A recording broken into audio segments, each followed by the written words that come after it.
Question number 1, हाल में ही चर्चा में रहे ओलिव रिडली कछुआ की प्रसिद्ध मांस नेस्टिंग जगह ऋषिकुल्या रुकरी किस राज्य में स्थित है? तो भारत में कछुए की 7 प्रजाति पाई जाती हैं, जिनमें ओलिव रिडली कछुआ भी एक है और ये मांस नेस्टिंग के लिए प्रसिद्ध है, यानी कि सामूहिक रूप से अंडे देने के लिए प्रसिद्ध है। और ये सामूहिक रूप से अंडे देने के लिए ऋषिकुल्या रुकरी नामक जगह पर जाते हैं, जो कि उड़ीसा के गंजाम जिले में स्थित है। ऋषिकुल्या रुकरी नामक जगह है ये, और यहाँ पर ओलिव रिडली कछुए की मादा मांस नेस्टिंग के लिए जाती हैं और इनके सामूहिक रूप से अंडे देने को आरी बादा कहा जाता है, तो इसको याद रखिएगा। और ऋषिकुल्या रुकरी जो है ये मांस नेस्टिंग के लिए प्रसिद्ध है, जो कि उड़ीसा के गंजाम जिले में है। और यहाँ पे प्रतिवर्ष लाखों कछुआ यहाँ रेत में अंडा देने के लिए आते हैं और यहाँ प्रत्येक कछुआ रेत में एक घोंसला बनाता है और 100 के करीब अंडे देता है। तो याद रखिएगा कि भारत में टोटल 7 कछुए की प्रजाति हैं, जिसमें से ओलिव रिडली भी एक कछुए की प्रजाति है, जो कि मास नेस्टिंग यानी सामूहिक रूप से अंडा देने के लिए प्रसिद्ध है।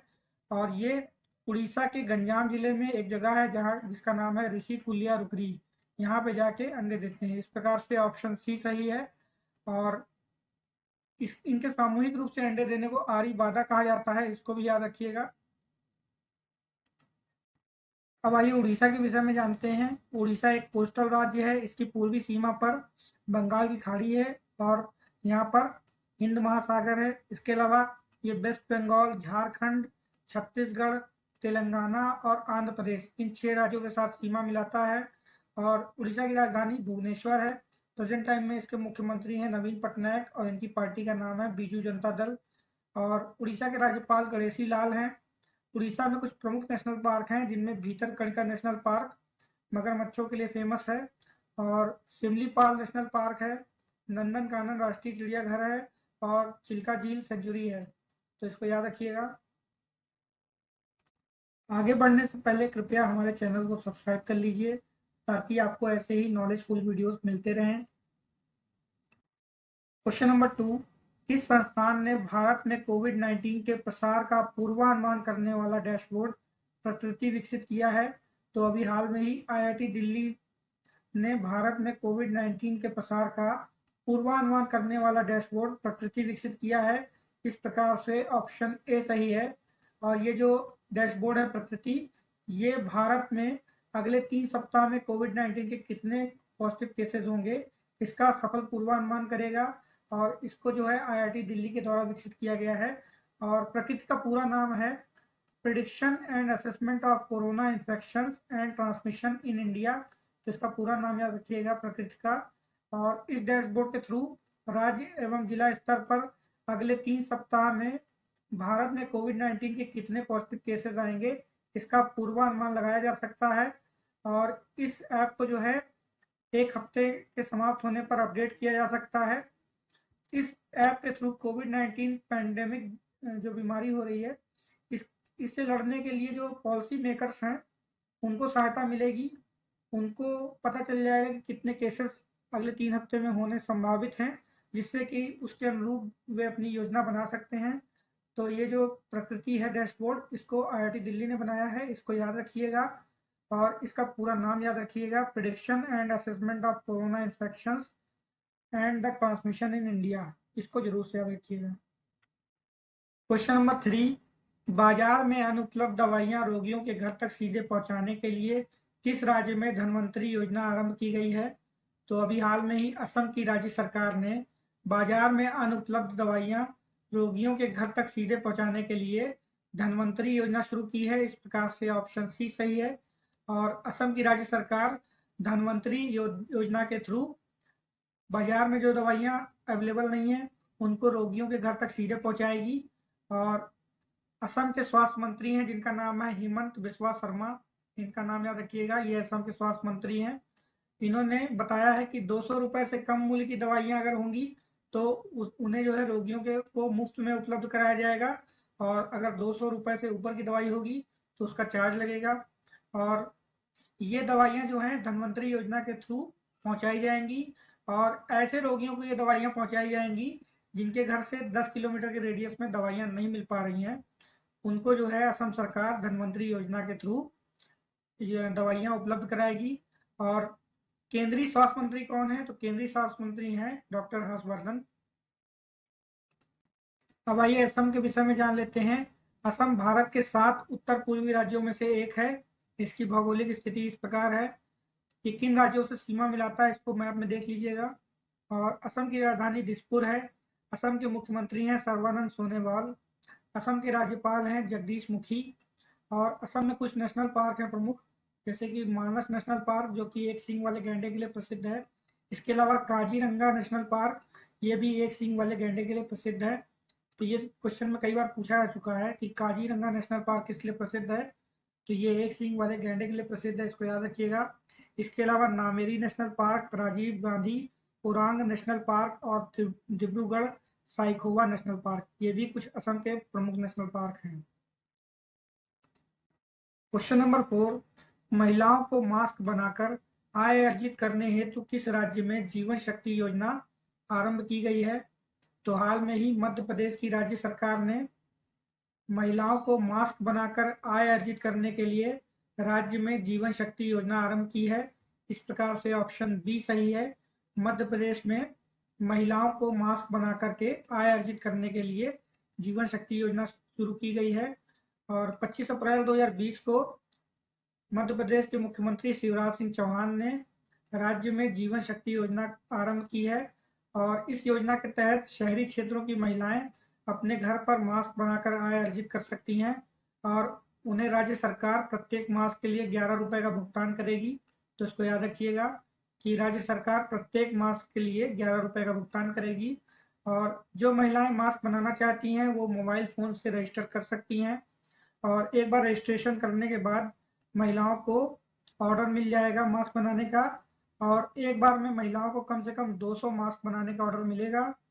तो ये योजना जो है जीवन शक्ति योजना, ये मध्य प्रदेश राज्य सरकार ने शुरू की है। और ये जो है इस योजना के थ्रू महिलाएं मास्क बनाकर आय अर्जित कर सकती हैं। अब आइए मध्य प्रदेश के विषय में जान लेते हैं। तो मध्य प्रदेश की भौगोलिक स्थिति कुछ इस प्रकार से है। मध्य प्रदेश की राजधानी भोपाल है। मध्य प्रदेश के मुख्यमंत्री शिवराज सिंह चौहान हैं और मध्य प्रदेश के राज्यपाल हैं लालजी टंडन। इनका नाम याद रखिएगा क्योंकि अभी हाल में ही मध्य प्रदेश की सरकार बदली है और उस समय सुर्खियों में रहे थे लालजी टंडन, तो याद रखिएगा। और मध्य प्रदेश में कुछ प्रमुख नेशनल पार्क हैं, जैसे कि बांधवगढ़ नेशनल पार्क जो कि सफ़ेद बाघों के लिए प्रसिद्ध है, और पन्ना नेशनल पार्क जो कि यूनेस्को की विश्व विरासत सूची में शामिल है। और इसके अलावा कान्हा नेशनल पार्क और सतपुड़ा नेशनल पार्क, ये कुछ प्रमुख नेशनल पार्क हैं, जिनमें कि बांधवगढ़ नेशनल पार्क जो है ये व्हाइट टाइगर्स के लिए फेमस है और पन्ना नेशनल पार्क को यूनेस्को की विश्व विरासत सूची में शामिल किया गया है। क्वेश्चन नंबर 5, केंद्र सरकार ने हाल में ही किस उद्देश्य से युक्ति पोर्टल लॉन्च किया है? तो हाल में ही केंद्रीय मानव संसाधन विकास मंत्रालय ने एक नया पोर्टल लॉन्च किया है जिसका नाम है युक्ति पोर्टल। और इसको जो है कोविड-19 महामारी से लड़ने के लिए बनाया गया है। इस प्रकार से ऑप्शन ए सही है। हाल में ही केंद्रीय मानव संसाधन विकास मंत्री रमेश पोखरियाल निशंक ने नई दिल्ली में एक नया पोर्टल युक्ति लॉन्च किया है और इसका पूरा नाम है young India combating Covid with knowledge technology and innovation. इसको याद रखिएगा, ये युक्ति पोर्टल का पूरा नाम है।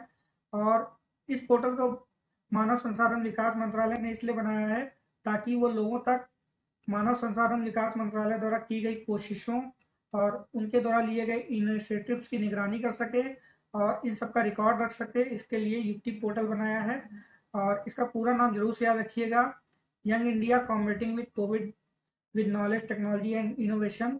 और ये जो युक्ति पोर्टल है इसको मानव संसाधन विकास मंत्रालय ने बनाया है और मानव संसाधन विकास मंत्री कौन है? रमेश पोखरियाल निशंक हैं। इन सारी चीज़ों को याद रखिएगा। क्वेश्चन नंबर 6, किस देश ने अप्रैल 2020 में नूर नामक अपना पहला सैन्य उपग्रह प्रक्षेपित किया है? तो अभी हाल में ही ईरान ने अपना पहला सैन्य उपग्रह प्रक्षेपित किया है और उसका नाम है नूर। इस प्रकार से ऑप्शन डी सही है। हाल में ही ईरान ने अपना पहला सैन्य उपग्रह लॉन्च किया है और इसका नाम है नूर।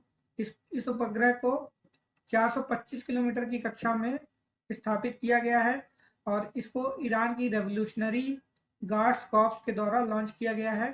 और इसको लॉन्च करने के लिए मैसेंजर सैटेलाइट लॉन्चर का यूज़ किया है ईरान ने, जिसमें कि ठोस और तरल दोनों प्रकार के ईंधन का इस्तेमाल होता है। और ईरान की राजधानी तेहरान है।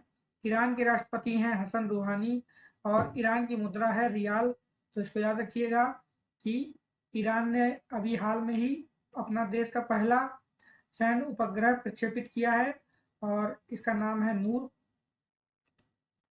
क्वेश्चन नंबर 7, विश्व विरासत दिवस 2020 किस दिन मनाया गया? तो अभी हाल में ही 18 अप्रैल 2020 को विश्व विरासत दिवस यानी कि वर्ल्ड हेरिटेज डे मनाया गया। इस प्रकार से ऑप्शन सी सही है। कोविड-19 महामारी के साये में विश्वव्यापी लॉकडाउन के बीच दुनिया भर में 18 अप्रैल 2020 को विश्व विरासत दिवस यानी कि वर्ल्ड हेरिटेज डे मनाया गया और इस वर्ष विश्व विरासत दिवस का थीम था shared cultures, shared heritage and shared responsibility. तो इसको याद रखिएगा, ये वर्ल्ड हेरिटेज डे 2020 का थीम है और वर्ल्ड हेरिटेज डे हर वर्ष 18 अप्रैल को मनाया जाता है। क्वेश्चन नंबर 8, राष्ट्रीय पंचायती राज मंत्रालय द्वारा पंचायती राज दिवस पर प्रकाशित मोबाइल एप्लीकेशन का नाम क्या है? तो अभी हाल में ही 24 अप्रैल 2020 को पंचायती राज दिवस मनाया गया और इस अवसर पर राष्ट्रीय पंचायती राज मंत्रालय ने एक नया मोबाइल एप्लीकेशन लॉन्च किया है जिसका नाम है ई ग्राम स्वराज। इस प्रकार से ऑप्शन बी सही है। हाल में ही 24 अप्रैल 2020 को पंचायती राज दिवस मनाया गया और इस अवसर पर राष्ट्रीय पंचायती राज मंत्रालय ने एक मोबाइल एप्लीकेशन लॉन्च किया है जिसका नाम है ई ग्राम स्वराज और यह पोर्टल जो है ग्राम पंचायत विकास योजना को लागू करने के लिए एक एकल मंच प्रदान करेगा। तो याद रखिएगा कि पंचायती राज दिवस के अवसर पर राष्ट्रीय पंचायती राज मंत्रालय ने ई ग्राम समाज नामक एक मोबाइल एप्लीकेशन लॉन्च किया है जो कि ग्राम पंचायत विकास योजना को लागू करने के लिए एक एकल मंच प्रदान करेगा। इसके अलावा केंद्र सरकार ने एक एप्लीकेशन और लॉन्च की है जिसका नाम है स्वामित्व योजना, जिसके माध्यम से ग्रामीण भारत में एक एकीकृत संपत्ति सत्यापन समाधान सेवा प्रदान की जाएगी। तो इसको भी याद रखिएगा कि स्वामित्व योजना के थ्रू एक एकीकृत संपत्ति सत्यापन समाधान सेवा प्रदान की जाएगी। तो ये दो ऐप लॉन्च की गई हैं, स्वामित्व योजना और ई ग्राम स्वराज। क्वेश्चन नंबर 9, चीनी राष्ट्रीय अंतरिक्ष प्रशासन यानी कि चाइनीज नेशनल स्पेस अथॉरिटी द्वारा मंगल अन्वेषण मिशन का नाम क्या रखा गया है? तो अभी हाल में ही CNSA यानी कि चाइनीज नेशनल स्पेस अथॉरिटी ने मंगल अन्वेषण मिशन लॉन्च किया है और इस मंगल अन्वेषण मिशन का नाम है तियानवेन-1। इस प्रकार से ऑप्शन ए सही है। अभी हाल में ही CNSA ने मार्स एक्सप्लोरेशन मिशन लॉन्च किया है और इसका नाम है तियानवेन-1 और इसको जो है 24 अप्रैल 2020 को लॉन्च किया गया है और तियानवेन का मतलब होता है स्वर्गीय प्रश्न। तो याद रखिएगा कि CNSA ने मार्स एक्सप्लोरेशन मिशन लॉन्च किया है जिसका नाम है तियानवेन-1 और तियानवेन का मतलब होता है स्वर्गीय प्रश्न। और चाइना जो है अपना राष्ट्रीय अंतरिक्ष दिवस जो है 24 अप्रैल को मनाता है। इसी दिन पहली बार जो है पहला उपग्रह भेजा था चाइना ने जिसका नाम था डोंगफंगहोंग-1। जिसको याद रखिएगा, ये चाइना का पहला उपग्रह था जिसको कि 24 अप्रैल को ही भेजा गया था। इस वजह से चाइना जो है राष्ट्रीय अंतरिक्ष दिवस भी मनाता है 24 अप्रैल को और इसके पहले उपग्रह का नाम था डोंगफंगहोंग। और अभी जो है चाइना ने अपना मंगल अन्वेषण मिशन लॉन्च किया है जिसका नाम है तियानवेन-1। क्वेश्चन नंबर 10, प्रतिवर्ष भारत में राष्ट्रीय पंचायत राज दिवस कब मनाया जाता है? तो प्रतिवर्ष भारत में राष्ट्रीय पंचायती राज दिवस 24 अप्रैल को मनाया जाता है। इस प्रकार से ऑप्शन ए सही है। हाल में ही 24 अप्रैल 2020 को राष्ट्रीय पंचायती राज दिवस भारत में मनाया गया है और इसको पहली बार राष्ट्रीय पंचायती राज दिवस के रूप में वर्ष 2010 में मनाया गया था। तो इसको भी याद रखिएगा।